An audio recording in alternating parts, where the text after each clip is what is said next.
Hey guys, it's Aaron or LM9, and today I'll be showing you guys some of my new custom LEGO minifigures from The Mandalorian. Now, I've made some Mando figures in the past, but this is actually the first actual batch of figures that I made for the show, so that's why this video will be dubbed Part 1. Now, in this batch, I have the Mando himself in his Season 2 Beskar armor, Moff Gideon, Cara Dune, and Greef Karga. And before I say anything else, this video will not have spoilers for the Season 2 finale, so if you guys haven't seen it yet, don't worry, I won't be spoiling it here. And also, yes, there will be a second part of this series with figures specifically from this season, like Boba, Ahsoka, Fennec, Mayfield, Cobb Vanth, and maybe some more, but we'll see. Now, with all of that out of the way, let's get to it.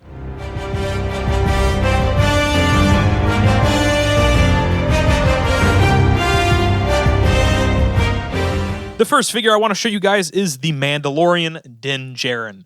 Starting with this guy's weapons, we have his Beskar spear, which is made using a normal Lego spear, and then I modified it a little bit and sculpted some details on there, and then I painted it up with a Molotov liquid chrome paint pen.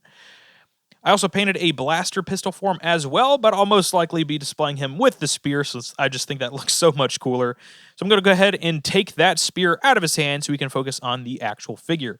Now, I did a lot of sculpt work on this guy, as you can tell, so here's a picture of the base sculpt before any cloth or paint was applied. His legs have the thigh armor, knee pad, various straps, and the pulse rifle rounds sculpted on and then painted up.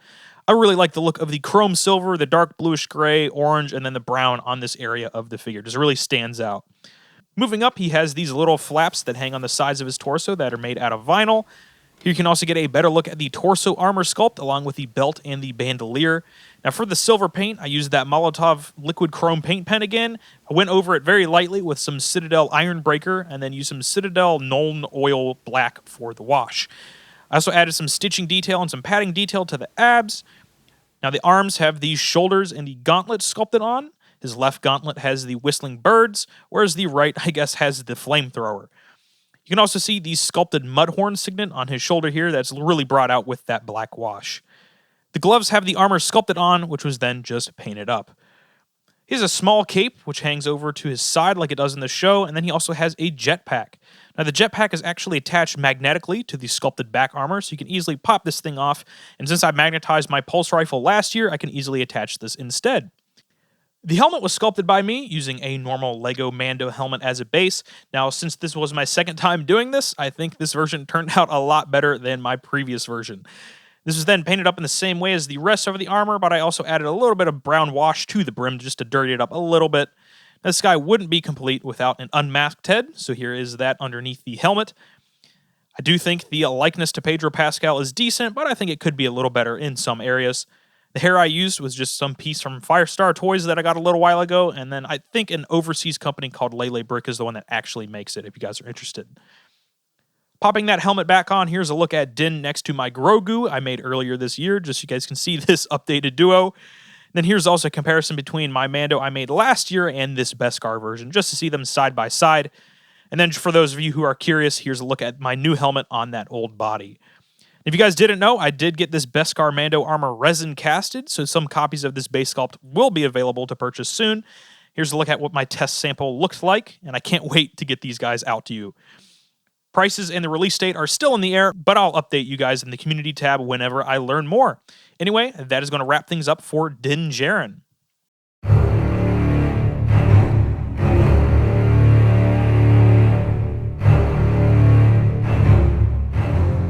Next up, we have Moff Gideon. Now, Gideon was a figure I was very excited about doing just because I love how Giancarlo Esposito just effortlessly portrays him as a scary yet intelligent villain, much like any other villain he plays, like in Breaking Bad or The Boys. Now, as you can tell, I armed this figure with the Dark Saber, which is a slightly modified and then painted up Airy Light Dark Saber piece. Moving on to the actual figure, I painted his boots and his pants, including some strap detail and some red stripes on the side. On the waist, I used some thin vinyl for his tunic piece, and then also for the belt, which also has some thin painted lines up on there. The light torso armor was sculpted on and then painted up with a glossy black to give that nice imperial shine. Now, while his undersuit is also just painted in a matte black, just to give that some contrast there. The arms have the shoulders sculpted on and then painted up, a red stripe, and some E-tape for the gloves. I skipped on painting all of the little details on the gloves because I thought it would be really painful to attempt those, but I did include some tiny tactical glove tops and some painted gloves onto the actual hands. The cape is just a normal Lego cape that's been trimmed a little bit and then painted up red on the inside and then black on the edges and on the back.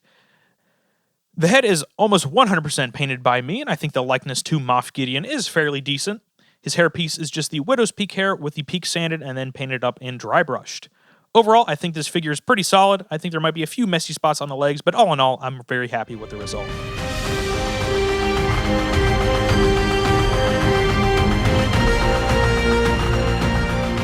Now here is my custom Cara Dune. I went with her Season 1 look just because I like the armor details a little more on this version, and yes, there are some very, very small differences between the two different armors, but I ended up going with the Season 1 version. Her machine gun is from Brick Arms, that was then painted up. On her legs, I sculpted the knee pad and the plate on the side, and then I painted all of the details like the boots and the crosshatch stitching on her pants. She also has like two belts. The smaller black one was made using some thin styrene, and the second one was out of vinyl, both with a fair amount of details added on, both with paint and some sculpt. Her torso armor was made by pressing and rolling an X-Acto knife grip onto the putty to give it that cross-hatching pattern. Then on top of that, I added the straps, the collar plate, and the shoulder armor. This shoulder armor wraps around the top of the torso to the back, where it meets with some more armor sculpted onto the back of the torso. Now, there's also a decent amount of painted detail on these sculpted bits, and I'm very, very pleased with those. Just really helps that sculpt stand out and gives it a little more detail without having to overboard this figure too much with sculpt. Now, her arms have the gauntlets sculpted on, which look pretty good, and then the right arm has that Rebel dropper tattoo painted on. One thing you might be asking is, why did I not use the skin tone Lego used for the official Cara Dune figure? And the answer is because of you guys. I put a poll up on my Instagram asking what skin tone to use, and the majority voted for the normal flesh tone, so that's what I ended up going with. The face on her was painted almost entirely from scratch, and I think it turned out pretty good. I even tried making her tattoo look like that rebellion crest instead of just a black dot like what Lego did, so I think that turned out pretty nice. And the hair is also a custom sculpt, and yes, I'm fully aware it should be a lot longer on that left side, but I kept it short because otherwise it would either rub against the shoulder armor or you wouldn't be able to turn her head, so I decided to opt for inaccuracy here just for the sake of keeping some posability with the actual figure. Anyway, that wraps it up for the Rebel Shock Trooper Cara Dune.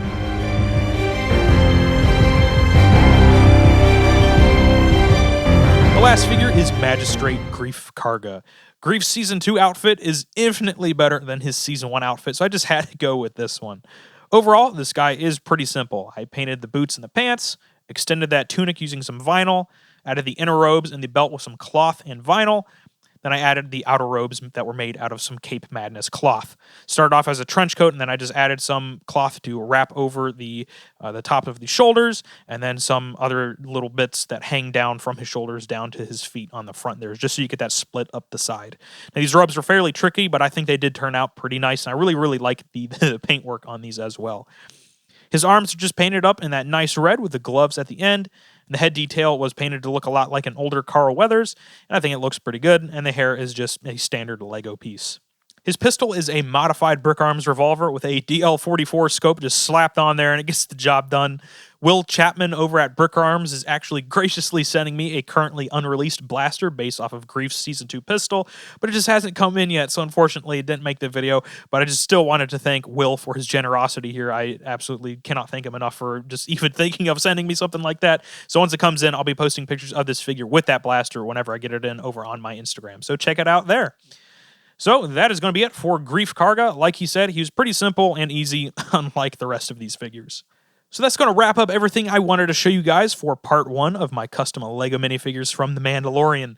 I can't wait to get started on the next batch of figures. They're just all going to be so much fun to make, and they're all so unique from one another, and it's not going to just be a lot of sculpting or a lot of painting. It's going to be a mixture of everything that I usually do, so I think that's going to be really fun. It's going to be a very nice looking batch of figures especially, so that's going to be awesome. Can't wait to start working on those guys here pretty soon.